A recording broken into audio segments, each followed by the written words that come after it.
Portion control isn't a diet, it's a style.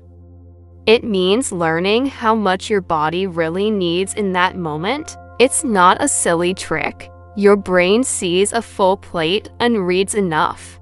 If you use a large plate, the same amount looks small and your brain says, I want more. Shrinking the plate diameter lowers your portion automatically without making you feel deprived, and after a few days it feels normal. The second key is your pace. Eating slowly changes everything. When you chew well and set your fork down between bites, you give your body time to notice fullness signals. It usually takes about 15 minutes for your brain to understand that your stomach is filling up. If you finish in 5, it's easy to overshoot. A simple way is to include a slow element on your plate, like a crunchy salad or a warm soup, and start with that. It naturally slows you down, warms your stomach, and helps the rest of the meal flow better. The 8th key is practicing awareness.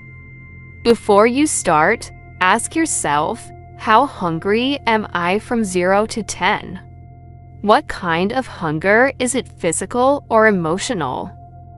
If it's emotional, maybe you need a pause, a short walk, a few deep breaths, or a quick call with a friend. If it's physical, begin calmly, taste, and listen. Halfway through your meal, stop for a second and check in.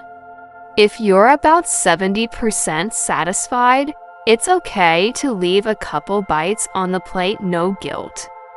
It's not waste, it's respect for your body. You can save leftovers for later. The signal of this is enough is a skill you train, not a trait you're born with. The 9th key is handling meals away from home. Restaurant portions are often generous.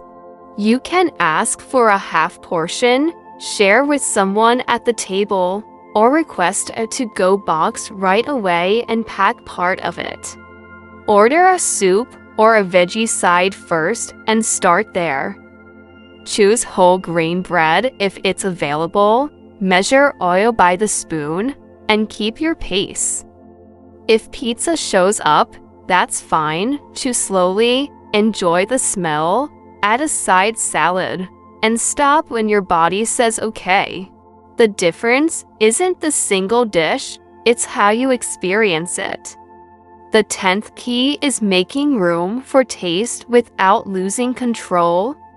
If you demonize foods you love, your brain wants them even more. Better to include them in reasonable amounts. If you want dessert, think of the portion as a generous tasting, not a meal. You can share it, or order one dessert and one fruit and enjoy them together. Dessert after a meal when you already have fiber and protein in your stomach has a gentler impact on your hunger later and still leaves you satisfied. Satisfaction is a real part of fullness. Another important piece is sleep and stress. When you sleep too little or feel tense, hunger rises and big portions look more tempting. A simple evening routine: dimming lights, shutting down screens. A warm tea, deep breathing helps you set up tomorrow's plate too. The same goes for light movement. A walk before dinner or after lunch improves how you sense hunger and fullness. You don't need hours at the gym. 15 steady minutes can work wonders. If you live with family or roommates, involve them. Decide together on standard portions for pasta, protein, and oil for dressing. It creates a calmer mood and avoids debates.